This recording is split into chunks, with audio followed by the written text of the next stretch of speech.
Hello everyone, welcome to our channel current and affairs. तो आज हम 2 जुलाई के करंट अफेयर डिस्कस करेंगे और उससे पहले कल के करंट अफेयर का क्विक रिवीजन करेंगे। तो कल का पहला क्वेश्चन था, हाल ही में किसे 12वां विश्व हिंदी सम्मान दिया गया? तो आंसर इसका डॉक्टर उषा ठाकुर। पिछले साल यानी कि 2023 में वर्ल्ड हिंदी कॉन्फ्रेंस हुई थी फिजी कंट्री में, जहां पर इस सम्मान की घोषणा की गई थी। हाल ही में किस जहाज निर्माण कंपनी को सस्टेनेबल गवर्नेंस चैंपियन पुरस्कार से सम्मानित किया गया? तो ये किया गया garden rich ship builders and engineers को। ये कंपनी बनी थी 1884 में। इसका हेडक्वार्टर है कोलकाता में। हाल ही में भारत के नए विदेश सचिव कौन बने? तो ये बने हैं विक्रम मिश्री। और विक्रम मिश्री चाइना में भारत के एम्बेसडर भी रह चुके हैं। हाल ही में किस टाइगर रिजर्व ने उन्नत वन अग्नि सुरक्षा के लिए एआई को अपनाया? तो आंसर इसका पेंच टाइगर रिजर्व। पेंच टाइगर रिजर्व ये 2 राज्यों में है, एमपी और महाराष्ट्र में। और अभी भारत में 55 टाइगर रिजर्व हो चुके हैं। भारत का 55वां टाइगर रिजर्व बना है Dholpur Karauli tiger reserve. Global chess league के दूसरे संस्करण का आयोजन कहां पर होगा? तो ये होगा लंदन में। और पिछले साल इसका पहला संस्करण हुआ था दुबई में।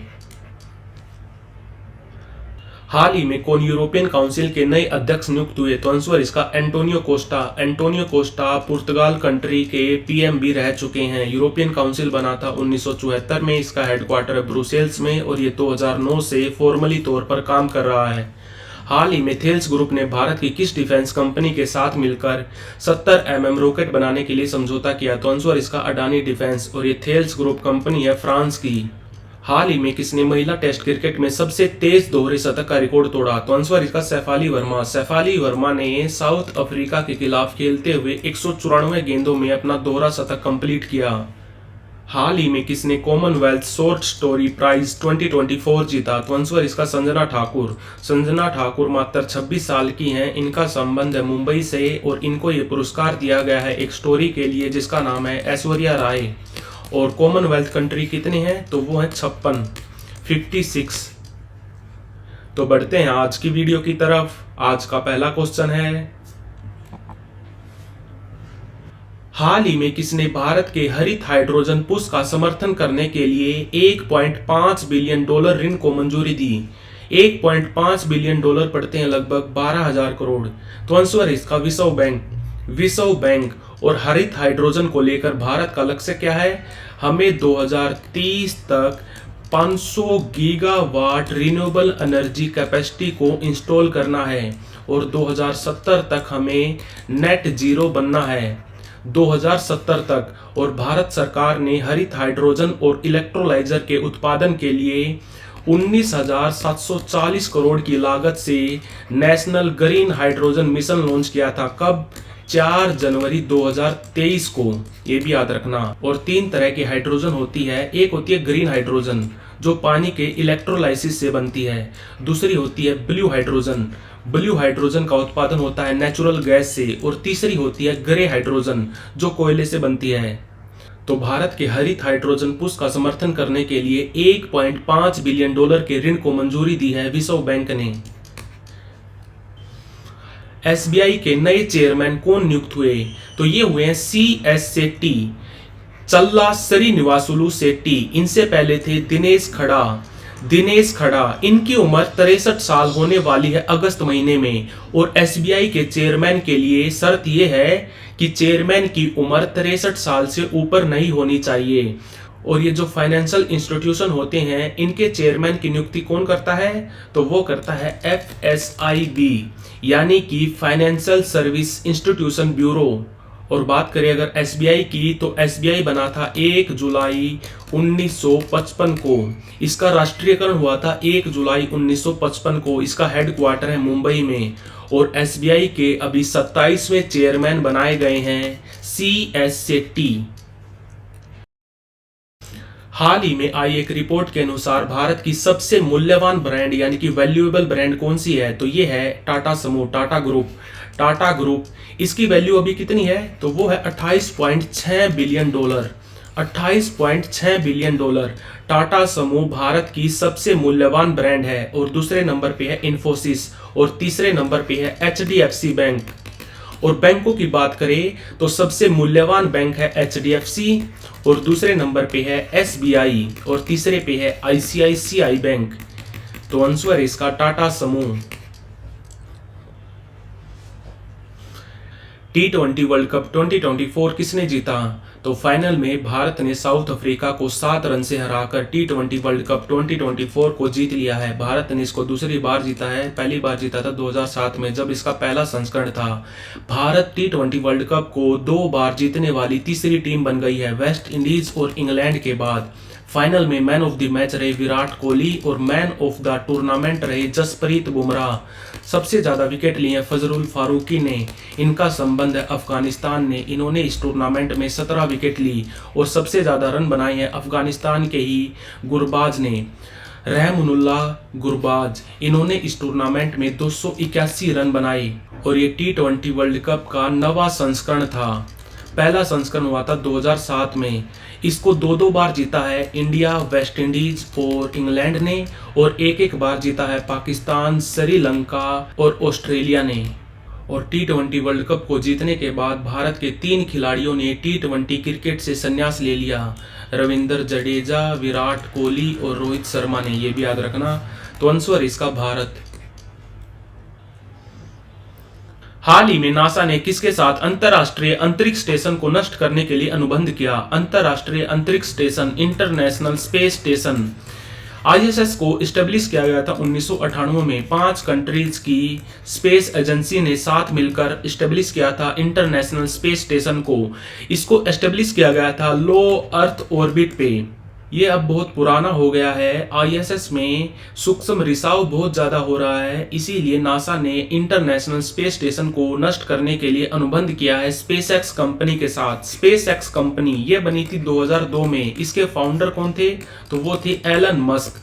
एलन मस्क नासा ने इंटरनेशनल स्पेस स्टेशन को नष्ट करने के लिए स्पेसएक्स कंपनी को $843 बिलियन ऑफर किए हैं, जिसको एक्सेप्ट कर लिया है स्पेसएक्स कंपनी ने। स्पेसएक्स कंपनी अंतरराष्ट्रीय अंतरिक्ष स्टेशन को 2030 तक खत्म कर देगी। हाल ही में IMF यानी कि इंटरनेशनल मॉनेटरी फंड कृत्रिम बुद्धिमत्ता यानी कि AI तैयारी यानी कि रेडीनेस इंडेक्स 2024 में भारत का क्या स्थान रहा? तो IMF AI रेडीनेस इंडेक्स में भारत का स्थान रहा 72वां आउट ऑफ 174 कंट्रीज। और पहले नंबर पे रहा सिंगापुर, दूसरे पे रहा डेनमार्क, तीसरे पे रहा अमेरिका। बात करें अगर IMF की, इंटरनेशनल मॉनेटरी फंड की, तो ये बना था 27 दिसंबर 1945 को। इसका हेडक्वार्टर वॉशिंगटन DC में। और अभी इसकी MD कौन है? तो वो है क्रिस्टेलिना जॉर्जिवा। और डिप्टी MD है भारतीय मूल की गीता गोपीनाथ। गीता गोपीनाथ। तो आंसर इसका 72। हाल ही में किस रेलवे जोन ने फ्लोटिंग सोलर प्लांट स्थापित किया? तो अभी अभी सेंट्रल रेलवे जोन ने 10 मेगावाट का फ्लोटिंग सोलर प्लांट स्थापित किया है। भारतीय रेलवे में टोटल 19 जोन है। 19 जोन है। अगर कोलकाता मेट्रो को ऐड कर दिया जाए तो जो रेलवे बोर्ड है उसके चेयरमैन कौन है? तो वो है जया कुमार सिन्हा। और हमारे रेलवे मंत्री हैं अश्विनी वैष्णव, दोबारा से बन गए हैं अश्विनी वैष्णव। और भारतीय रेलवे का लक्ष्य है कि 2030 तक भारतीय रेलवे को नेट जीरो होना है, ये भी याद रखना। तो आंसर इसका सेंट्रल रेलवे। हाल ही में राष्ट्रीय सांख्यिकी दिवस कब मनाया गया? तो यह मनाया जाता है 29 जून को। क्यों? क्योंकि 29 जून को बर्थडे होता है PC महालनोबिस का, प्रशांत चंद्र महालनोबिस का। प्रशांत चंद्र महालनोबिस को फादर ऑफ इंडियन स्टैटिस्टिक्स बोला जाता है। फादर ऑफ इंडियन स्टैटिस्टिक्स बोला जाता है PC महालनोबिस को। और PC महालनोबिस ने ही स्थापना की थी इंडियन स्टैटिस्टिक्स इंस्टीट्यूट की। कब? 1931 में, 1931 में। और मैंने आपको थोड़े दिन पहले बताया था कि जो भारत का GDP होता है उसको कैलकुलेट करता है सेंट्रल स्टैटिस्टिक ऑफिस, जो हमारी ministry of statistics and programming के अंडर काम करता है। तो राष्ट्रीय सांख्यिकी दिवस यानी कि नेशनल स्टैटिस्टिक्स डे कब मनाया जाता है? तो ये मनाया जाता है 29 जून को। हाल ही में किस राज्य सरकार ने न्याय प्रदान करने के लिए पहली गवाह संरक्षण योजना शुरू की? तो यह की है असम राज्य ने। असम में बेहतर न्याय के लिए गवाह संरक्षण योजना की शुरुआत की गई है। इसमें होगा क्या, अगर कोई व्यक्ति किसी केस में गवाह है तो गवाह की जो सुनवाई होगी वो बंद कमरे में होगी और गवाह को कड़ी सुरक्षा मुहैया कराई जाएगी और उसके घर पे सीसीटीवी भी लगाया जाएगा। और बात करें अगर असम की, तो असम के सीएम कौन है, तो वो है हेमंता बिस्वा शर्मा और गवर्नर यानी कि राज्यपाल हैं गुलाब चंद कटारिया। हाल ही में EIU यानी कि इकोनॉमिस्ट इंटेलिजेंस यूनिट, जो हमारा डेमोक्रेसी इंडेक्स भी रिलीज करती है, ये कहाँ की कंपनी है, ये लंदन की कंपनी है। इसके द्वारा 2024 ग्लोबल लायबिलिटी इंडेक्स में टॉप पर कौन सा शहर रहा, तो ये रहा वीना। वीना कैपिटल है ऑस्ट्रिया की और वीना में हेडक्वार्टर है IAEA का यानी कि इंटरनेशनल एटॉमिक एनर्जी एजेंसी का, और वीना में ही हेडक्वार्टर है यूनिडो का। यूनिडो यानी कि United Nations Industrial Development Organization. तो EIU के अनुसार 2024 ग्लोबल लायबिलिटी इंडेक्स में टॉप पर रहा वियना। हाल ही में कौन बैंक ऑफ बड़ौदा के नए ब्रांड एम्बेसडर बने हैं, तो ये बने हैं सुमित नांगल। इनका संबंध है टेनिस से। और बात करें अगर बैंक ऑफ बड़ौदा की, तो ये बना था 1908 में। इसके फाउंडर थे सयाजी राव गायकवाड़ तृतीय और इसका हेडक्वार्टर है वडोदरा में। और अभी थोड़े दिन पहले बताया था मैंने, वडोदरा में ही हेडक्वार्टर है भारत की एक बहुत बड़ी फार्मा कंपनी जिसका नाम है एलेम्बिक। तो आंसर इसका सुमित नांगल।